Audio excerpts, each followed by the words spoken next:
Tangan kanan naik setinggi telinga. Jari 5 berjari.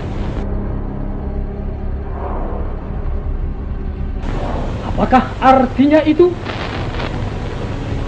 Negara kita telah merdeka.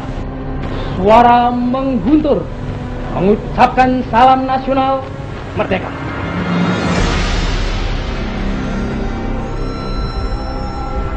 Dan kita siap sedia mempertahankannya, walau dengan jalan yang bagaimanapun juga.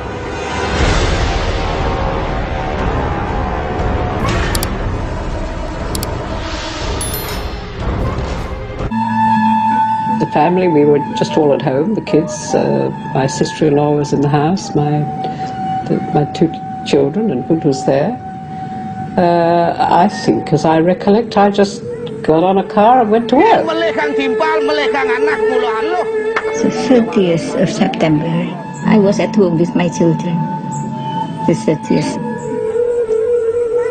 That evening, the 30th of September, I was invited to go with some other embassy people out to a shadow play being staged in a village outside of Jakarta.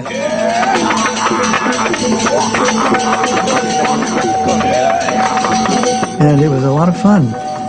And we were there until, I think it was almost 1 o'clock, 1:30 when we left.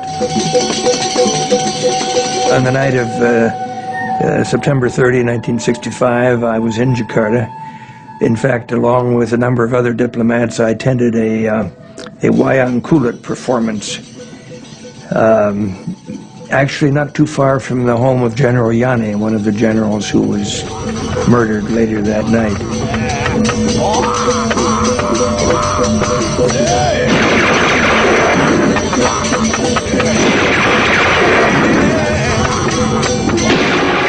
On the 30th of September 1965, 6 of Indonesia's most senior generals were dragged from their beds and brutally murdered.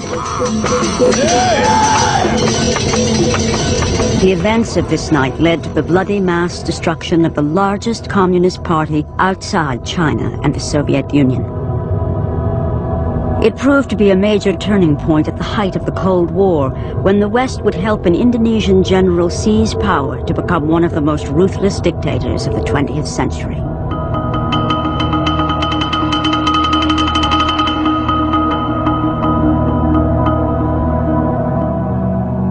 The United States, Britain, and Australia had desperately wanted to see the overthrow of this man, Sukarno, the first president of Indonesia.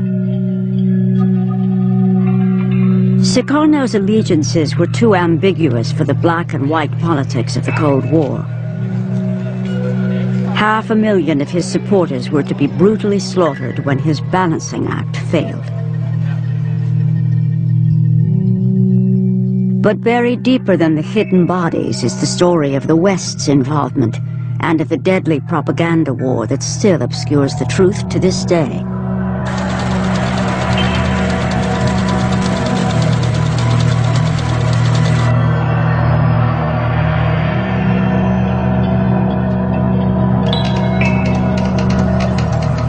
Popular understanding of what happened came from the reporting of a few Western journalists who were in Indonesia at the time.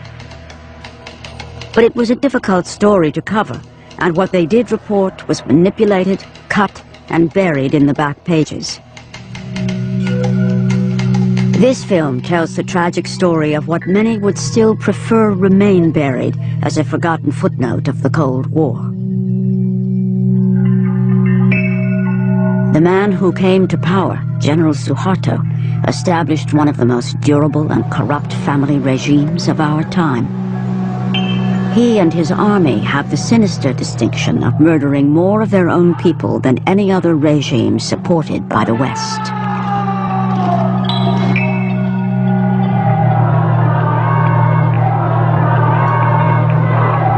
More than 30 years later, after massive popular revolt, General Suharto finally falls. Mengatakan berhenti dari jabatan saya sebagai Presiden Republik Indonesia terhitung sejak saya bacakan pernyataan ini.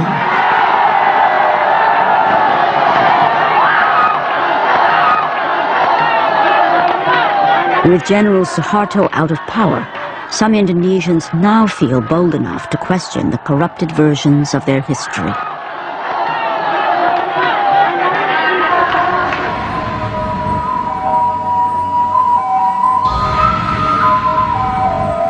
One untold story is about to be revealed in the mountains of Java as the first mass graves are finally opened. Joyo Santoso is the only member of his family who now feels it is safe enough to talk about his brother who lies buried here. Kakak saya namanya adalah Ibnu Santoro MA, Master of Arts. Di sini adalah dibunuh, kemudian ditembak, kemudian dimasukkan ke dalam lubang, ya, 2 lubang yang ditumpuk satu persatu.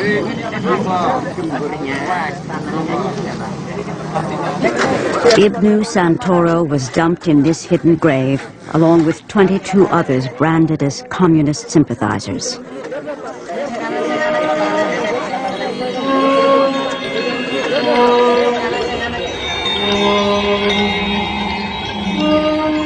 Another legacy of General Suharto was hundreds of thousands of political prisoners.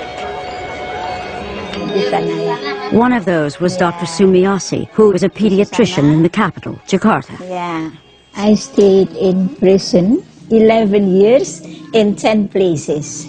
Yeah, okay. Yeah. Dr. Sumiasi was arrested without warrant, then detained without trial for allegedly being associated with the Indonesian Communist Party, the PKI. My crime is only that I was member of the HSI, and the HSI, it is the Indonesian Scientist Organization. It's a legal organization, but they think that the HSI was a branch of the PKI because HSI always worked for the people, and the army, they are very stupid. They are very stupid, very, very stupid. It is only now, too, that those forced into exile are finally free to return. Like Carmel Budiarjo, an Englishwoman who settled in Indonesia in the 1950s. I returned to Indonesia as part of the victory of the Indonesian people in getting rid of Suharto, because as long as Suharto remained in power, I would never have been able to get back.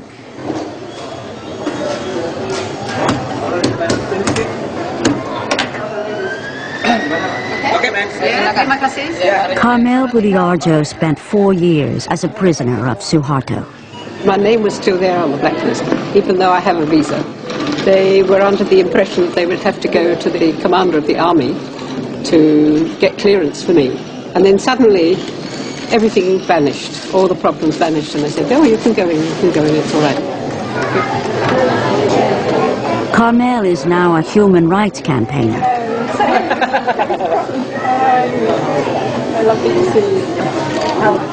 Her friends hope that her visit will help break the conspiracy of silence about the events of 1965.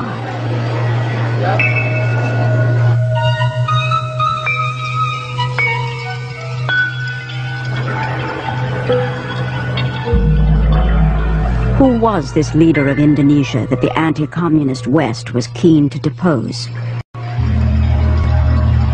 Sukarno was born in 1901 in Java, the dominant Indonesian island.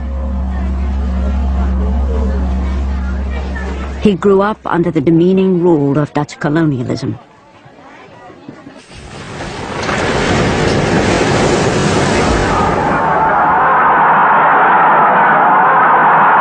Sukarno was an ardent nationalist who led Indonesia's independence movement. He became president of the new Republic of Indonesia in 1949. Belum ada yang menandingi Soekarno sampai sekarang. Dialah yang mengerti nasion Indonesia itu. Karena itu juga Soekarno lah yang tidak jemu-jemunya menganjurkan tentang nation and character building.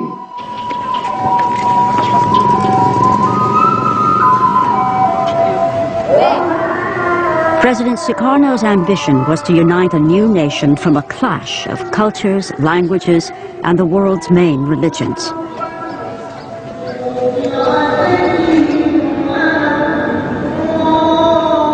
Indonesia is the fourth most populous nation on earth and the world's largest Muslim community.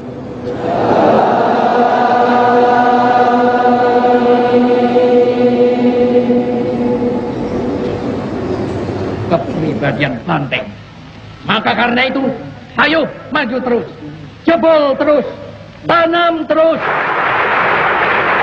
Sukarno thought he could preserve his own one-man rule by balancing the competing ideologies inside his country.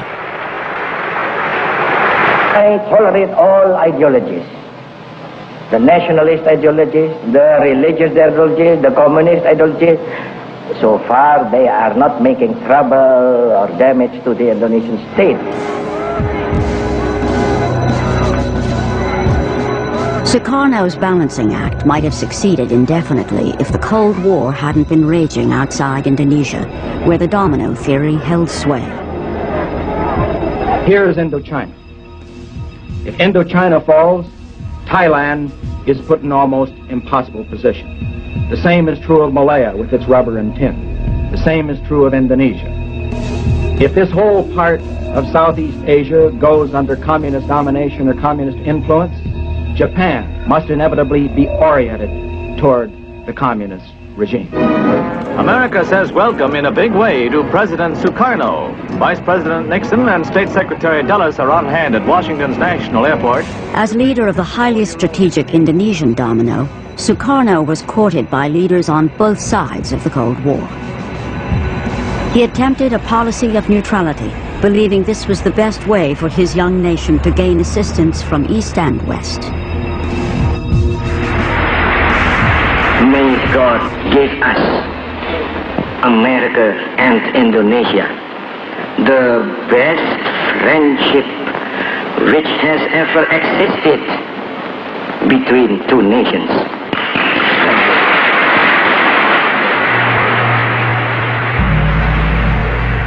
Only 3 months after his address to Congress, he visits China and the Soviet Union. This was interpreted by Washington as going over to the communist enemy.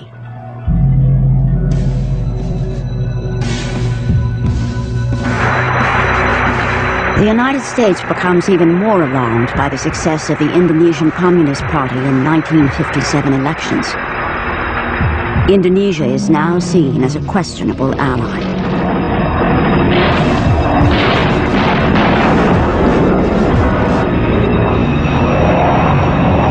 In the largest covert operation since World War II, President Eisenhower backs rebellions against Javanese rule in the outer islands. Let's face it, the United States made a horrible blunder in 1957-58 in supporting an independence movement within Indonesia. It was a disaster. We should never have been in it in the first place, and if we were, we shouldn't have been in it the way we were. American involvement was revealed when a U.S. pilot was shot down. The U.S. quickly withdrew support, and the rebellions collapsed. Western intervention had backfired. Having stood up to a superpower, President Sukarno's grip on his country tightens, and he becomes emboldened on the international stage. Sukarno uses the United Nations to protest about Western intervention in his region. I hate imperialism. I detest colonialism. And I fear the consequences of their last bitter struggle for life. We are determined that our nations and the world as a whole shall not be the plaything of one small corner of the world.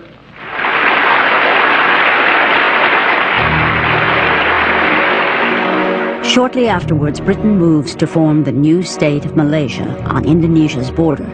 Sukarno is not consulted. Incensed, he launches a military campaign against British forces to crush Malaysia.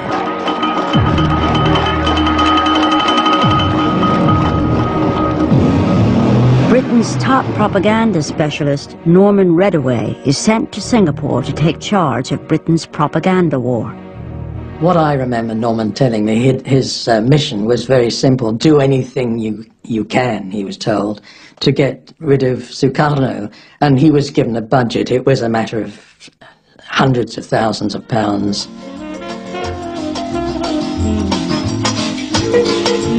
Sukarno had a well-deserved reputation as a womanizer. The CIA had tried to undermine him in the eyes of his people by producing a pornographic film with a body double wearing a Sukarno mask.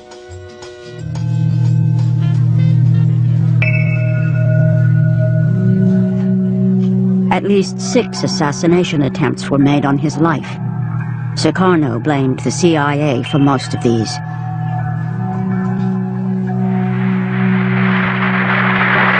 National Congress of the Indonesian Communist Party open.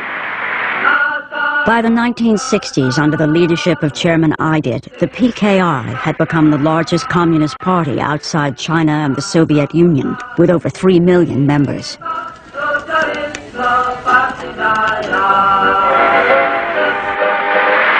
personal appearance of President Sukarno increases the atmosphere of unity of this gathering. Sukarno himself is a nationalist, not a communist, but he depends on the Communist Party because it can mobilize mass support for his political objectives.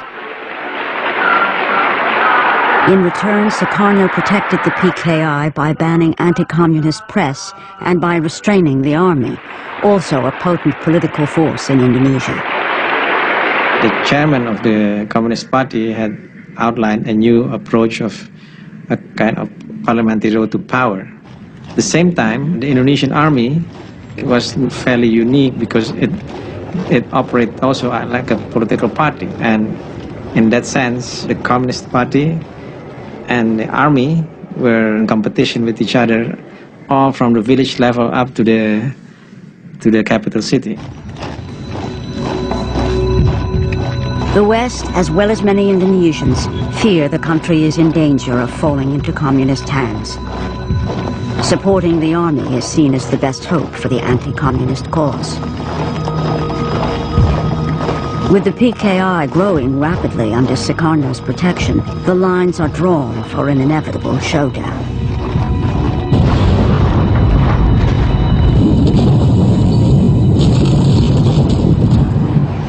To the north, by 1965, the United States is escalating the war in Vietnam.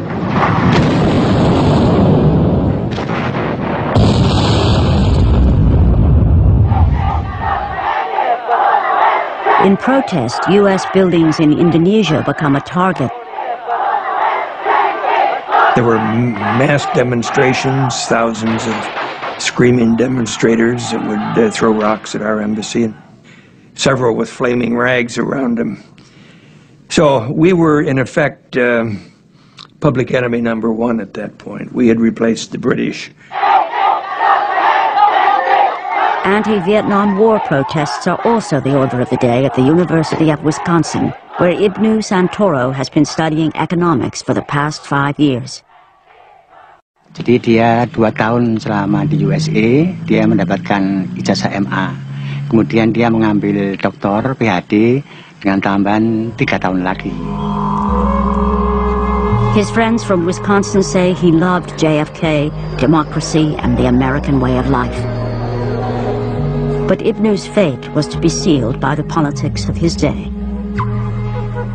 Tapi karena ada konfrontasi antara Amerika dengan Indonesia pada waktu itu, jadi semua mahasiswa yang di Amerika, Indonesia ditarik lagi ke Indonesia semuanya, termasuk kakak saya, berikut dengan keluarganya. Returning home to a country being polarized by Cold War politics, Ibnu gets a university job by joining the Indonesian Graduates Association, a group associated with the Communist Party. Tensions were also rising in the countryside where the PKI had been enforcing President Sukarno's land reform program.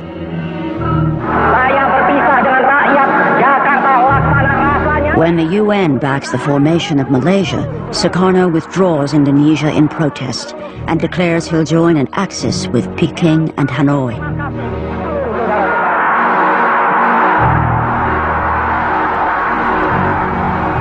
President Sukarno has now gone too far for the West. For nearly 15 years, he'd balanced both sides of the Cold War. By 1965, Sukarno appeared to be siding decisively with the communists. The West, with Machiavellian logic, hoped the Indonesian army would step in. If the PKI mounted an unsuccessful coup, it would provide the perfect excuse.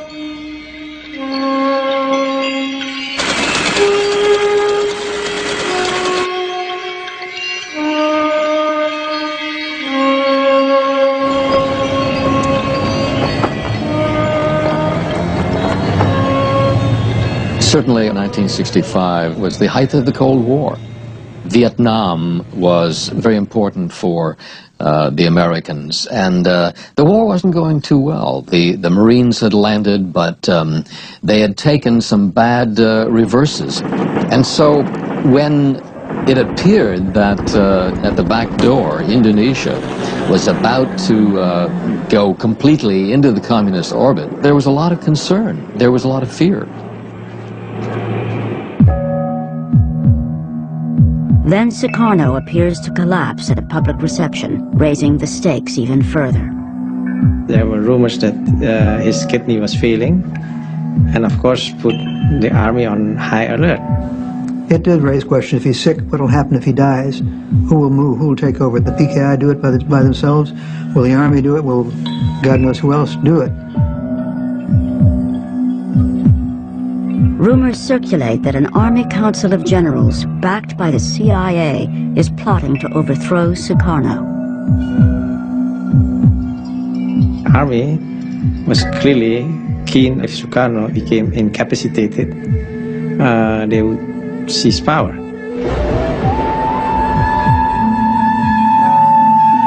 Ani raga patut waspada. Apa angon waspada dharma ne jalan gisi. Angon munahang sahananing momo darawake bedewa ratu cicing borosan dugar spidan sing kita ane tata tutuk rakyat tadi sengsara lantas tuh.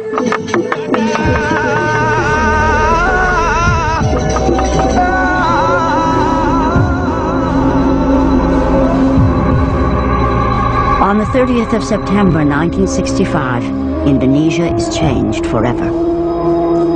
This 4-hour film is General Suharto's version of the events of that night. It was shown every year on all television stations while he was in power. It portrays junior army officers supposedly under control of the communist PKI, kidnapping and killing the head of the army and 5 senior generals.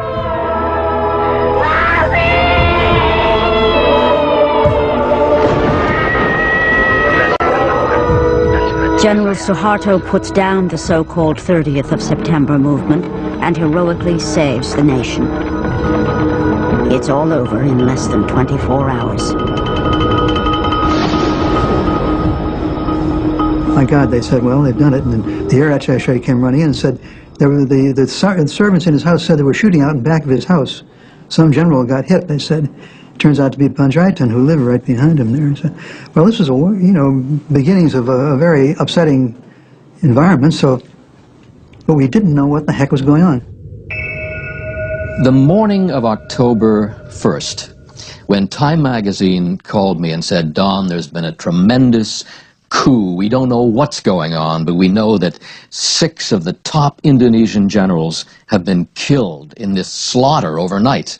And we don't know whether Sukarno is behind it, what's going on, but you're the only person, the only journalist in Hong Kong that has a visa. 3 days after the murders, the bodies of the dead generals are discovered in a well. President Sukarno has appointed General Suharto to restore security. Suharto personally witnesses the exhumation. Suharto also closes down the civilian press. The army-controlled newspapers run false but graphic stories telling how communist women had tortured and mutilated the generals, gouging out their eyes, cutting off their sexual organs, and dancing over their bodies.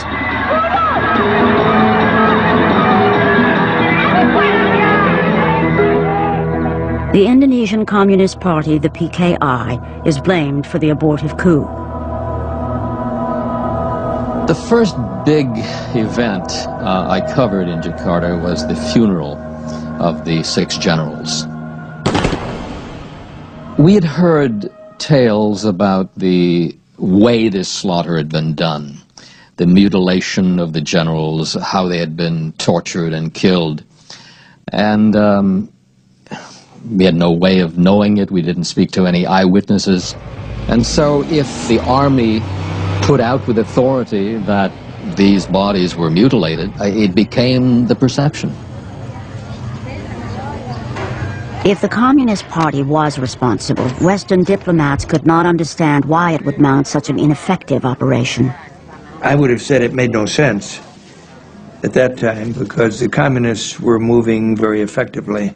They were achieving their objectives by other means.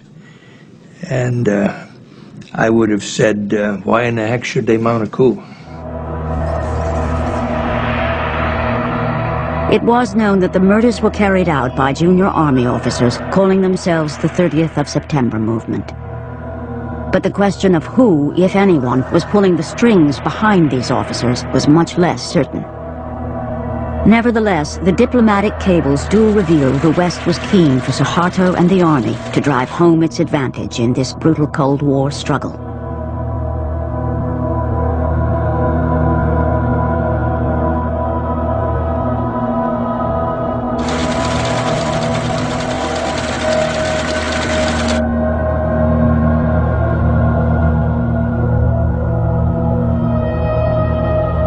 In the 3 or 4 weeks following the putsch, Norman Redaway put together a radio program which was then sent back into Jakarta and broadcast to Indonesian people, in the Indonesian language of course, purporting to be an Indonesian-sourced program.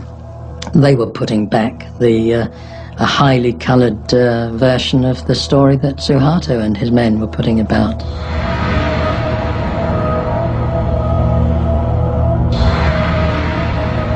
The British-made propaganda program called The Voices from the Well was broadcast from a radio station set up next door to Suharto's house.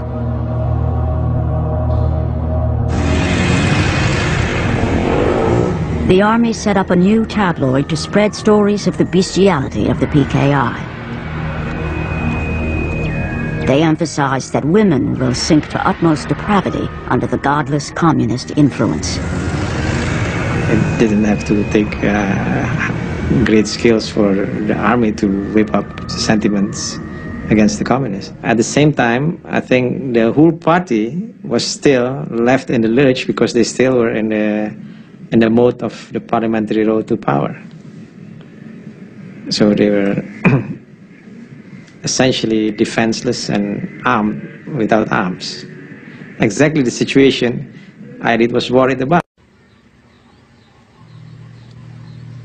Chairman Aidit, the communist leader, went on the run in central Java, telling people to defy the accusations against them by carrying on as usual. It was advice that would prove fatal for many. PKI members in President Sukarno's cabinet were arrested, and other senior leaders secretly executed. Sukarno was rapidly losing his grip on power.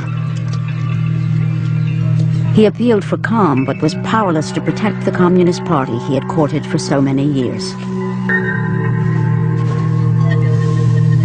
After the 30th, when we heard about the rebels, we had very many books from Leninism, Marxism, and so on. My husband said that we must burn it.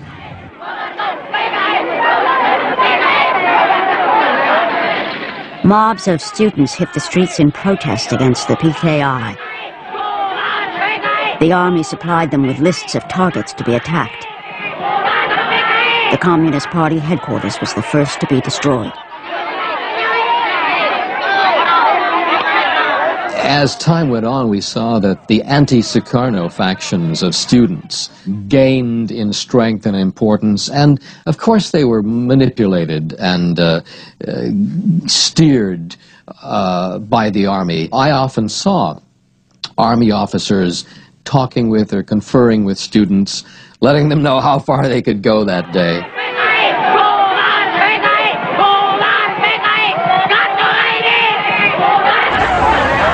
From far, I saw a fire and saw so many people crying, praising, exciting, and so on. And I said to my driver, "Oh, stop, say, you must, we should drive on." Dr. Sumiasi was coming home from work when she saw her house in flames. Do you ever go back to your house, or was that the last? Oh, no, not anymore to my house. It's already destroyed by the 2 or 3 trucks hired by group of Suharto. Dr. Sumiasi and her husband left their 3 children with relatives and fled.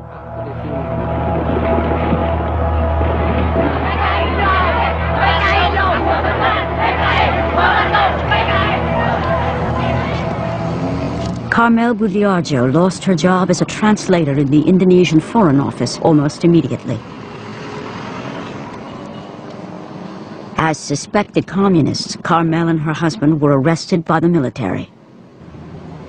I was sitting in the small room on the side here, and the soldiers came in and they asked for me. That's where I was arrested, in the front room.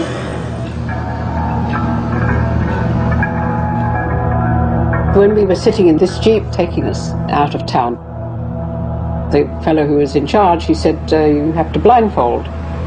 And that completely destroyed me, because I just couldn't understand why they were doing this. So I became hysterical then. And of course you always have the worst idea of what was going to happen. You know, going to be taken off and shot or something like that. She was to spend 4 years as a political prisoner.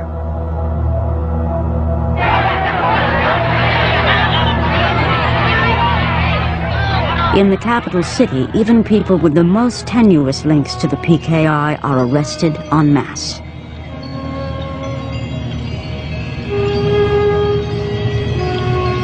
With the names of party members being given under torture, the net gets wider and wider. Dr. Sumiasi and her husband are caught on the run.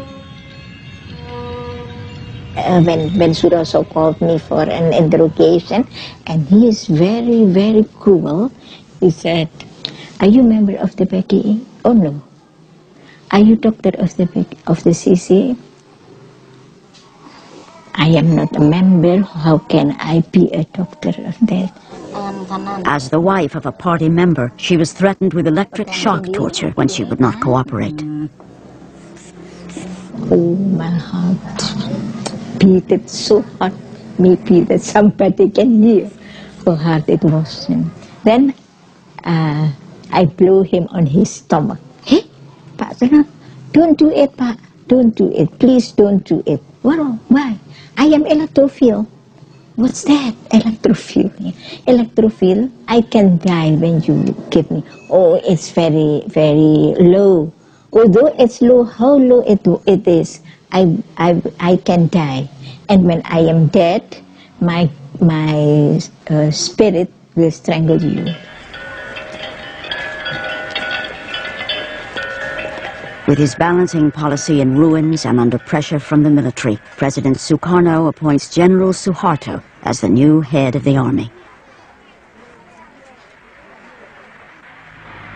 I, President, Supreme Commander of the Armed Forces of the Republic of Indonesia, appoint Major General Suharto.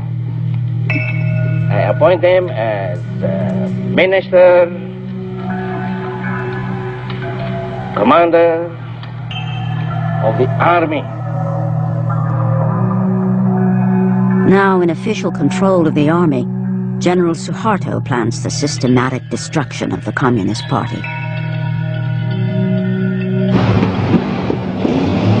He immediately dispatches his para-commando troops to Central Java.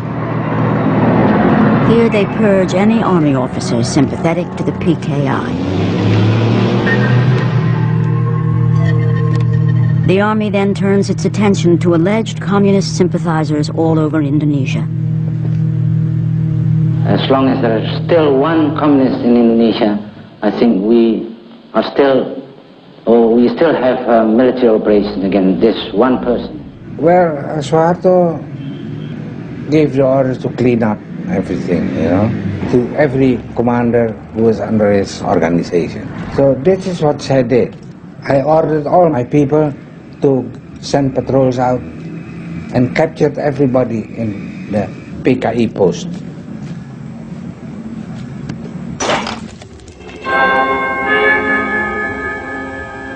Captured PKI leaders at first stuck to their principles of keep your mouth shut, or you don't know anything, can't do anything, and don't understand anything. But the operations has found an efficient answer to these slogans by launching the drive of surrender, support the government, or die.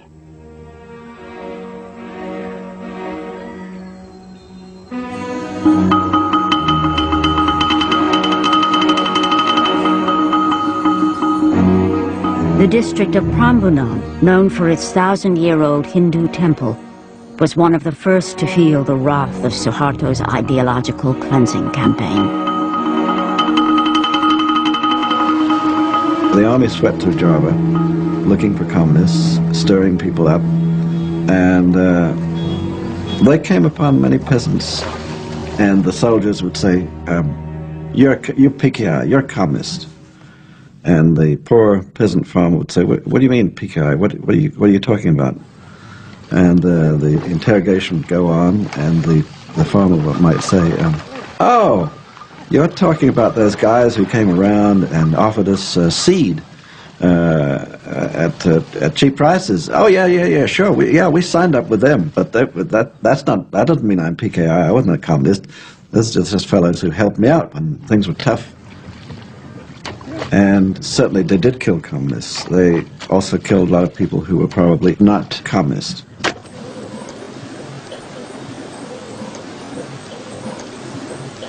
Beliau dipuruki kan bur yang mati kepedil wonten lepen iki.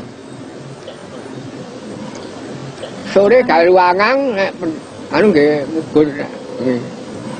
Nek sing sederek niku nggih akeh ning kula mboten ngerti. Wong giliran kok lesawengi. Nek sing Klaten wong edan, nek sing Prambanan wong luon.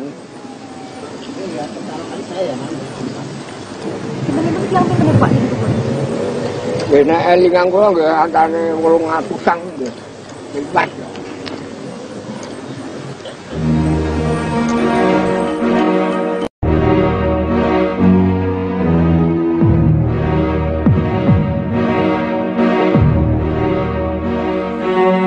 The army was in complete control. You couldn't get 10 feet out of Jakarta without proper papers and permission from the army. After hearing reports of great slaughter going on, I was finally allowed to drive down there. At that time, there were 2 or 3 military trucks filled with civilians, families, men, women, children. And we were told these were communist suspects. This wasn't something I was supposed to see, but I can recall that day there were something like 2,000 people just in that one day being rounded up and taken to a central holding place. One of the most amazing things was that you had a major, massive communist movement done in with weaponry and power and force that was contributed by the Soviets. which is, there's a tremendous irony in that, and we can't help but take a certain satisfaction in that.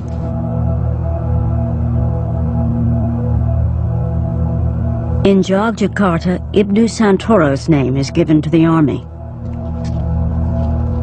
Jadi itu tepatnya adalah tanggal 10 November tahun 1965, ya. Kakak saya didatangi oleh 2 polisi militer, ya. Kemudian dijemput, kemudian dibawa untuk ke kantor polisi militer tadi itu. Terus kemudian pamit dengan istrinya sama anaknya dicium, terus kemudian sudah tenang aja. Saya mau ada urusan sebentar dengan pihak yang berwenang gitu.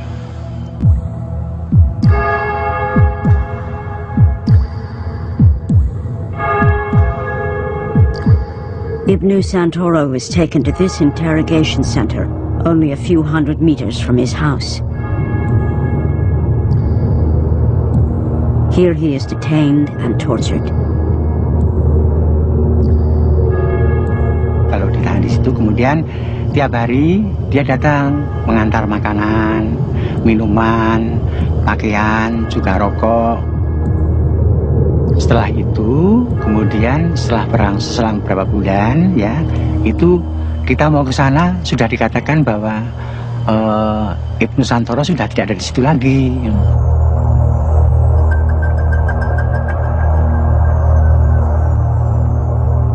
Ibnu is taken on a 4-hour drive with 22 others.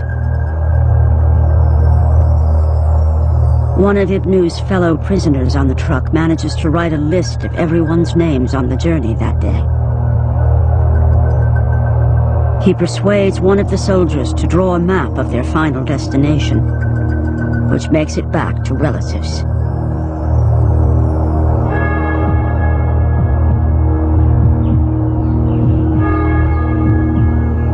Ibnu is taken to a forest near the village of Kaliwiro, where a hole has been prepared.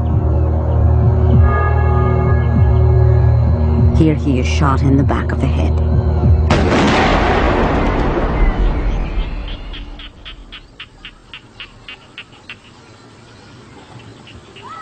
Seven weeks after the murder of the generals, Communist Party chairman Aidit is finally captured in Central Java. He's forced to sign a confession and is then executed on General Suharto's personal orders. The once invincible President Sukarno is now powerless to prevent the wholesale slaughter unfolding in his country. General Suharto and the army now plan his downfall and the complete takeover of government. The military arms civilian death squads and supervises further mass killings. This man was part of a Muslim militia gang in East Java in 1965. Sometimes, all the students were collected in a certain place and then instructed by a certain leader from the army, and they distribute to us a number of people, and ask us to kill them. So we know exactly that this is organized. The U.S. provided secret financial assistance.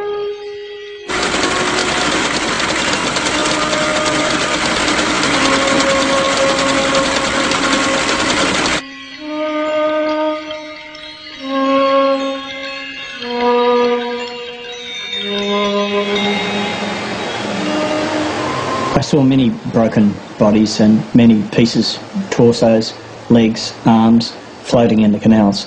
And this went on day after day, night after night. Hundreds of them.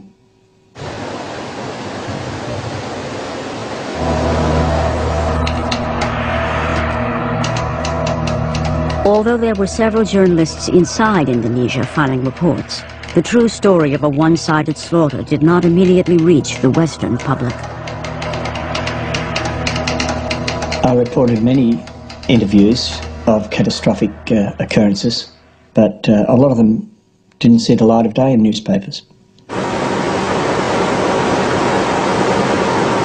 I wrote a daily file for Time magazine, and I also sent reports to the BBC and to NBC News.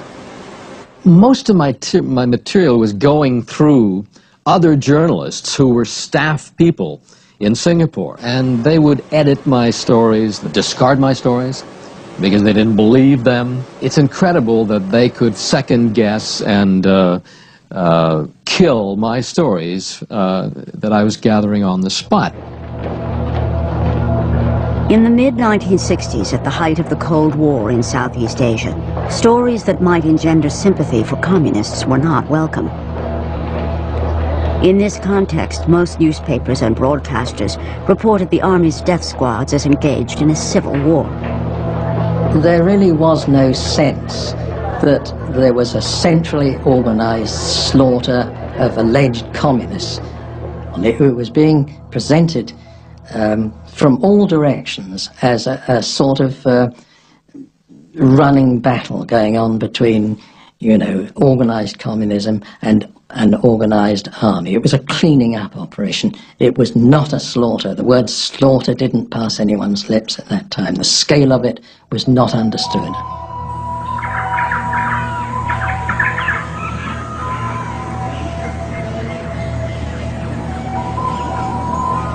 On the island of Bali, the army laid the groundwork for communal butchery. Propaganda teams toured the countryside, spreading stories of PKI plans for women to seduce and castrate soldiers to obtain weapons.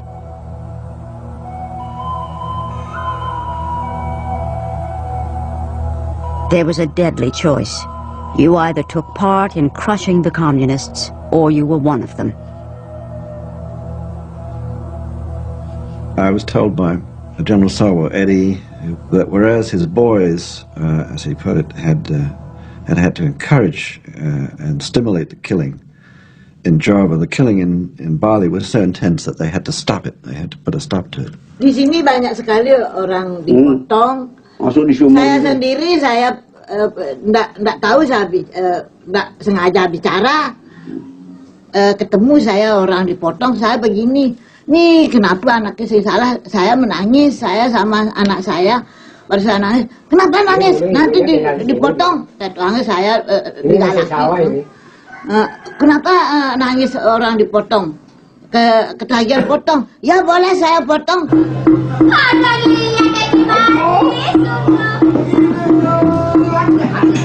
Today, the tourist brochures sell Bali as an exotic paradise. They don't mention that 80,000 people were butchered here in the space of only 2 weeks.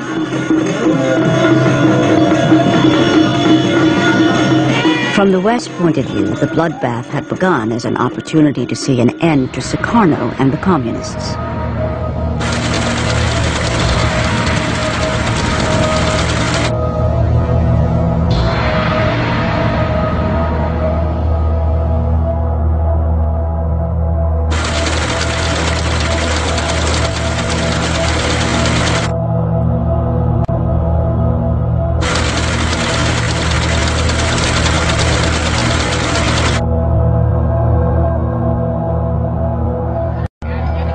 Some news organizations outside Indonesia were instruments for broadcasting Western propaganda into Indonesia.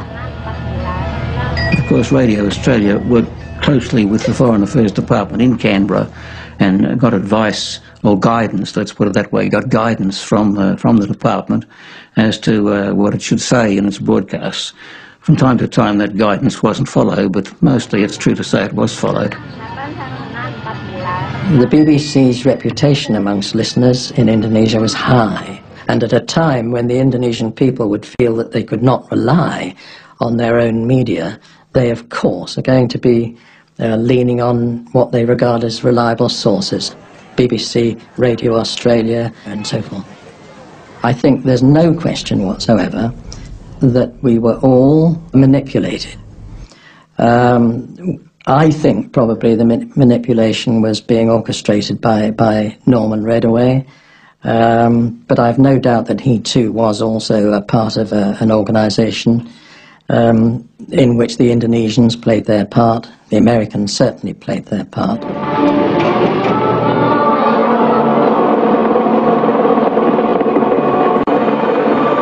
Six months after the murder of the generals, hundreds of thousands of communists and their alleged supporters lay dead.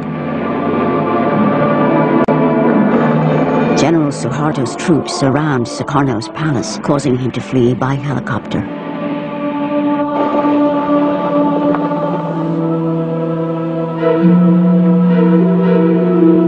Later that day, President Sukarno is forced to sign a letter which hands the power of the presidency to General Suharto.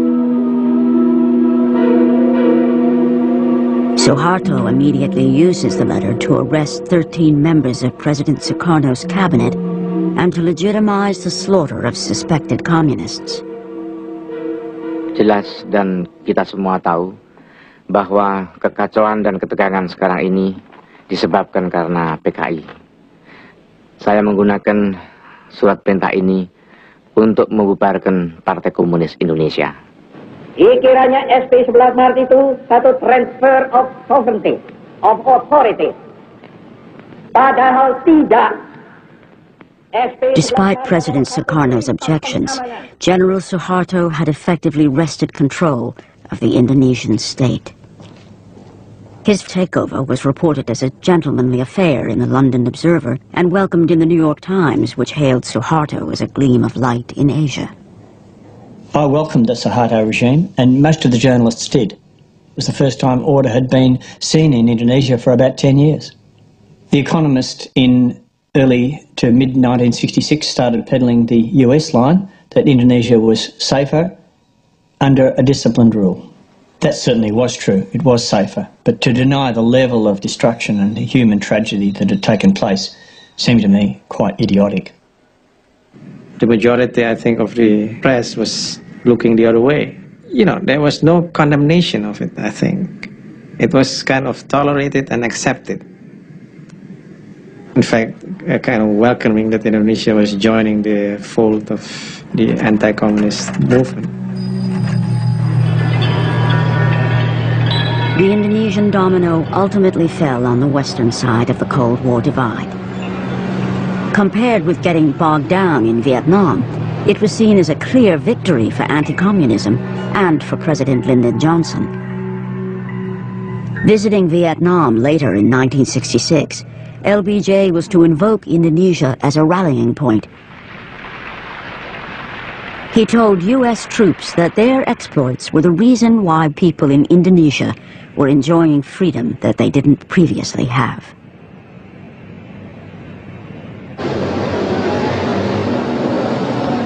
But in reality, it would be more than 3 decades before Indonesia would taste political freedom and freedom of speech. Now, after General Suharto has fallen, Indonesians can finally question his official version of their history. Like Professor Arief Budianto, the forensic pathologist who in 1965 was called to examine the bodies of the dead generals.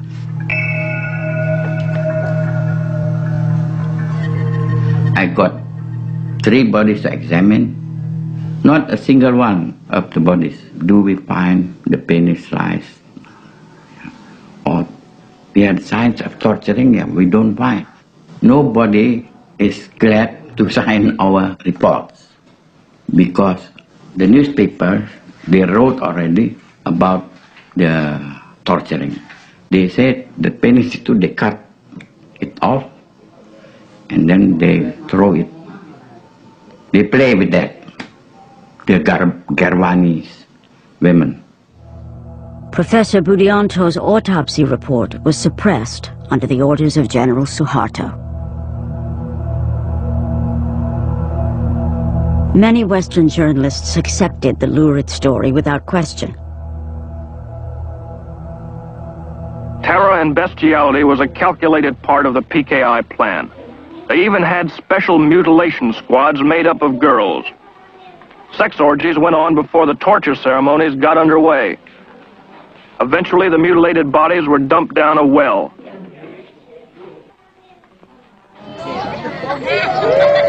This monument was built at the place where the generals' bodies were dumped down the well.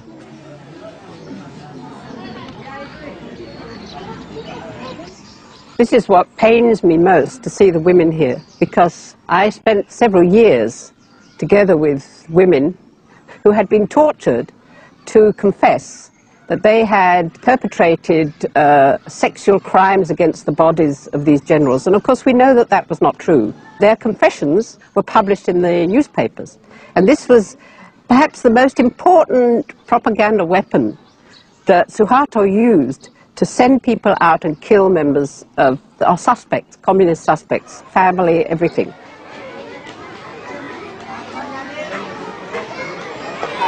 Ini dia umur berapa? 10. 10 juga?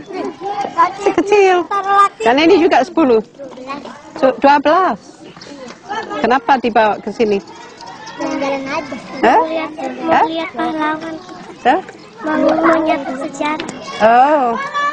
Tapi gurunya bilang ini betul apa yang dilihat sini? Betul. Tapi sebetulnya banyak bohong di sini. Banyak hal yang diuraikan di sini di diorama itu tidak benar. Karena saya dulu juga kenal dengan wanita-wanita yang dikatakan begini, tapi mereka tidak berbuat begini. Jadi ini banyak sekali bohong di sini. Gimana maksudnya bohong? Suharto itu berkuasa. Jadi dia membuat ceritanya sendiri apa yang terjadi di sini supaya orang benci sama PKI. Dulu kan Sukati itu putar 31 September. Ya. Itu filmnya itu benar apa enggak itu? Tidak benar. Ya. Banyak bohong. They say here these killings shouldn't be repeated. What happened after this was not 6 people being killed, but more than 600,000 people killed. And these are the people I'm thinking of now, because I think they deserve a monument for the way in which they were killed.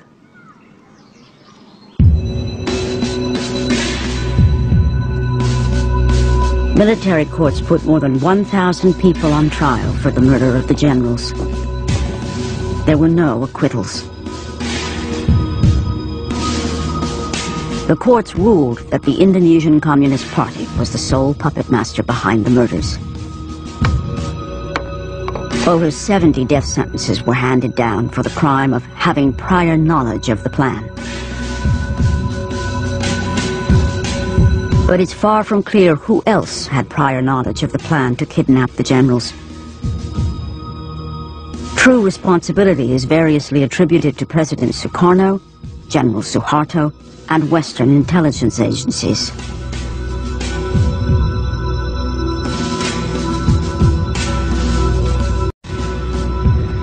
The only leader of the 30th of September movement left alive is Colonel Latif, who survived 33 years in prison. He claims he informed General Suharto of their plans, and Suharto has admitted meeting with him. Sama itu sudah ketemu sama Sidarto, memberitahu kalau paginya akan dihadapkan para jenderal sama Bung Karno, karena semua sepakat Harto dianggap loyal sama Bung Karno.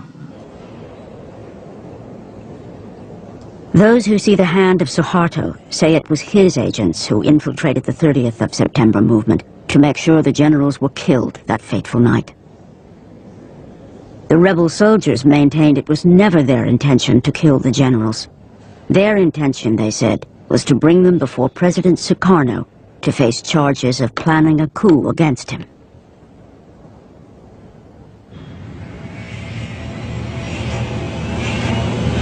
President Sukarno was put under house arrest for his supposed involvement. He died a broken man in 1970. But what of the role of Western intelligence agencies? Omar Dani, head of the Air Force, received a death sentence for his foreknowledge. Released after more than 30 years in detention, he clings to a view that many Indonesians like to believe. I think that the CIA is fully involved. And Suharto cannot do that because at that time, I don't think that not one general has the capacity to arrange such an intricate and so complicated operations. As CIA station head at the time, Hugh Tovar denies the CIA had any involvement in the conspiracy. In my time, 64, 5, and 6, the CIA was never told to do any such thing. The CIA was sent out there to collect intelligence and report it to headquarters and to tell us what in the name of heaven is going on in that crazy country. You know, that's the way it was. And if the audience can't take that at face value, there's nothing I can say that's going to convince them. What is fully established is that Britain and the US gave extensive support to the army immediately after the murder of the generals, including providing weapons. The full extent will not be revealed until all the documents have been declassified, which could take many decades.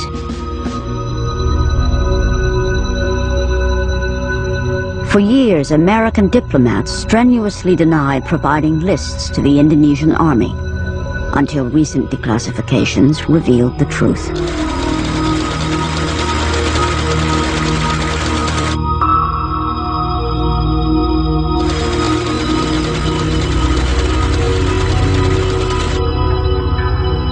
There were lists going around. I don't know who compiled them, but the theory was they're the people who are going to be extirpated next. So clearly there was a method and an organisation behind it all.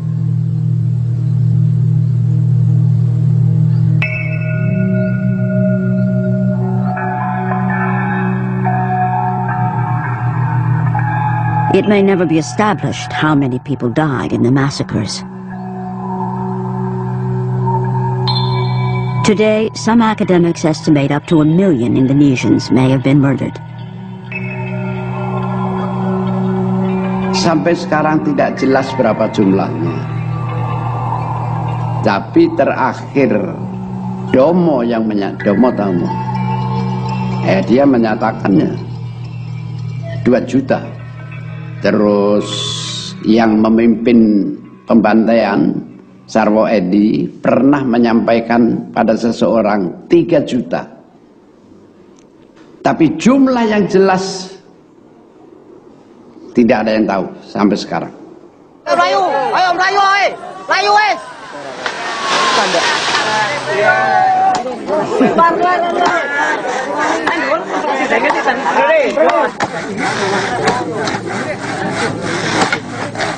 The newly established Massacre Victims Research Foundation wants to confront history by digging up the skeletons that have lain silent for 35 years.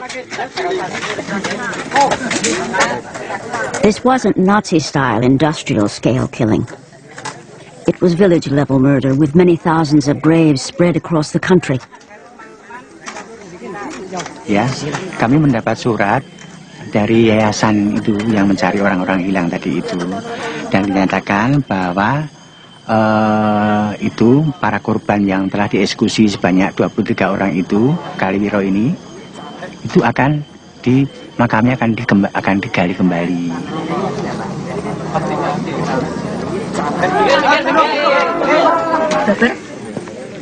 Tanggal bulannya 6 19 65. Tanggal ini. This grave is unique because here the dead can be identified. The list of names and the map that was smuggled back to relatives provides the crucial information.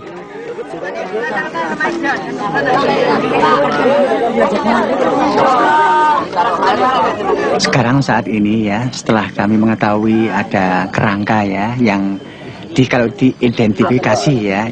Mas Ibnu itu siapa, Bu? Dr. Andes Ibnu Santoro.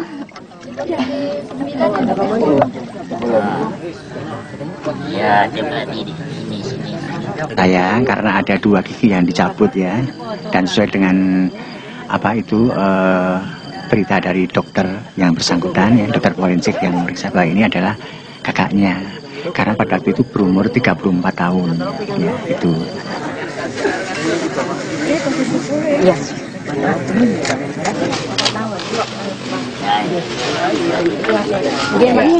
Ini lubang keluarnya kayak. Ini lubang keluarnya. Lubang masuk. Ini masuk. Yang keluarnya di sana. Ini.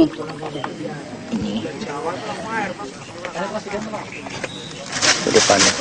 Nah, ini lubang keluarnya. Di sini adalah dibunuh, kemudian ditembak, kemudian dimasukkan ke dalam lubang, ya, 2 lubang yang ditumpuk satu persatu tanpa diapakan, ditumpuk kayak apa saja itu, kayak kayak menimbun binatang saja itu. Nah, itu saya merasa sakit. Tapi itu kita sebagai seorang Islam Muslim yang beragama, ya, itu semua kita kembalikan kepada Yang Maha Kuasa. For Indonesian Muslims, it's traditional to make an annual visit to the graves of their relatives. These families can now rebury their lost relatives in accordance with their beliefs.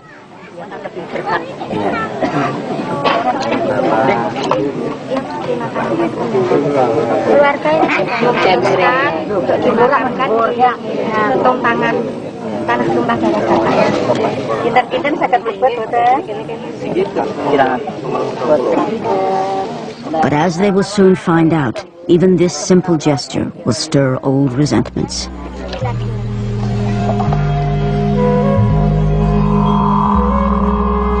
An estimated 600,000 political prisoners were held without trial in the early years of Suharto's rule. Karmel Budiarjo recalls sharing a prison cell with Dr. Sumiasi. What always sticks in my mind about Dr. Sumiasi was she said, we must not succumb to their bullying. And the way we don't succumb is by staying healthy. We have to survive. The two women haven't seen each other since prison 30 years ago. I can't believe it. Hello, how are you? Yes.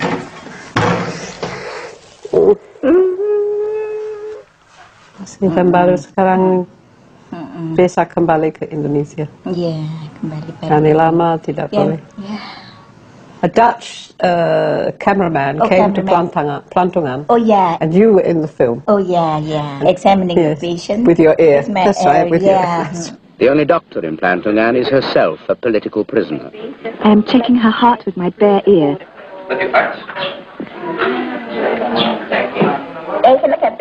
Actually, I need a stethoscope, but there is no stethoscope. Kita membuat tempat yang sedih ini, neraka ini sebahagia mungkin. Hati tetap pedih. You don't jangan lupa. Ya, don't forget. We have always a tough and a bitter heart in our heart. All is bitter. But di luarnya, ya, kelihatannya itu kita ini ya biasa saja. Biasa saja. Sebab itu apa? Ya, oleh karena kita tidak tahu kapan mau keluarnya, berapa lama, jadi membuat hidup di sini ini sebaik mungkin. In the 11 years she was detained, Dr. Sumiasi barely saw her 3 children grow up. Kalau anak tidak tahu, kalau anak saya ngomong bahwa saya bukan anak saya, tahu. Waktu dibawa ke Plantungan saya, terus ditawarin mesti keburu, anak berapa coach rodet tanpa anak, jadi berangkat sendiri. Nah gitu, jadi tidak pernah ngomong seitunya. She wanted to protect her children from the vilification directed at families of communist suspects. Even today, her children still call her auntie in public because of the institutionalized shame from the Suharto years.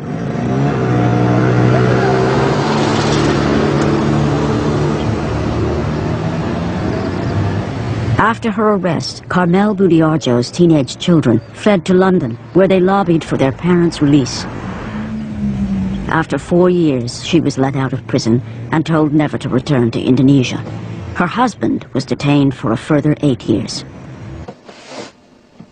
Carmel established a lobby group to draw attention to the plight of political prisoners.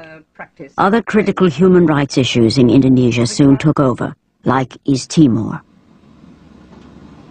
I remember reading about what was happening in East Timor. I really wept, because we knew what the army was capable of. We had tried, I mean, our particular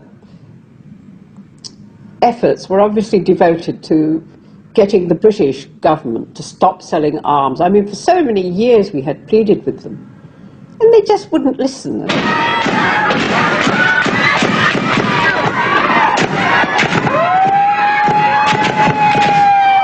By the 1990s, the Indonesian army had been getting away with murder for 25 years with scant criticism from the West. But on this occasion, the Western media managed to get pictures of one of its massacres in broad daylight. In East Timor, the Indonesian army used their tried and true tactic of recruiting militia gangs, the tactic condoned by the West in 1965. I do see a line there right from the start. We condoned it, let's put it that way. I don't think we should have condoned it entirely as we did. We've given them the impression, particularly the army, that, you know, in the long run they can do what they like. But it was the people of Indonesia themselves who suffered on an even greater scale under General Suharto's military dictatorship. In Indonesia, the army was fully in control of the political instruments of power through surveillance and domestic intelligence, you know, conducting, you know, dirty tricks, operations, including extra-legal killings, kidnappings, you name it, torture, state terror.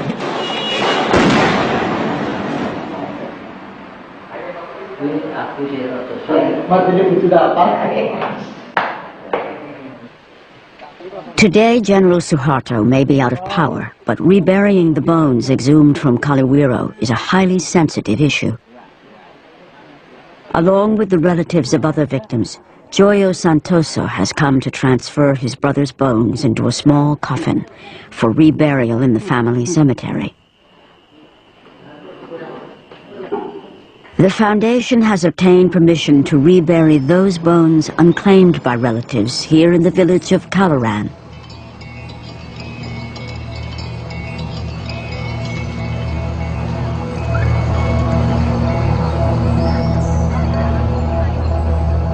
Local Muslims object and blockade the house.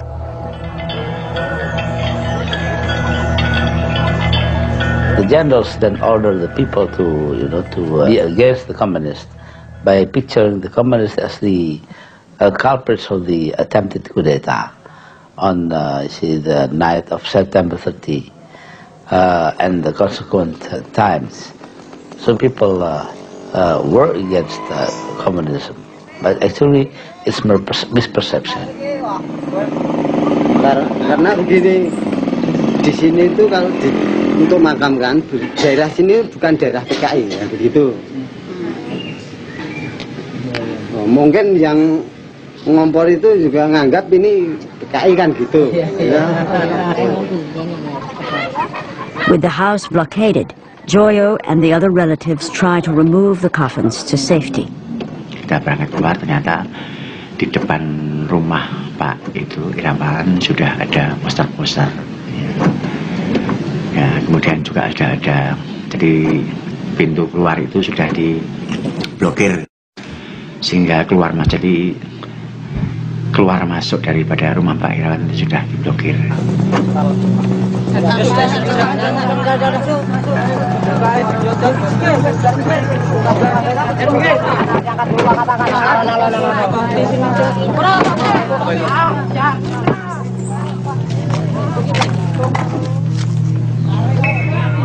Nah, kemudian mereka sempat memancing emosi ya dengan jalan penempeleng itunya, sopirnya, keneknya.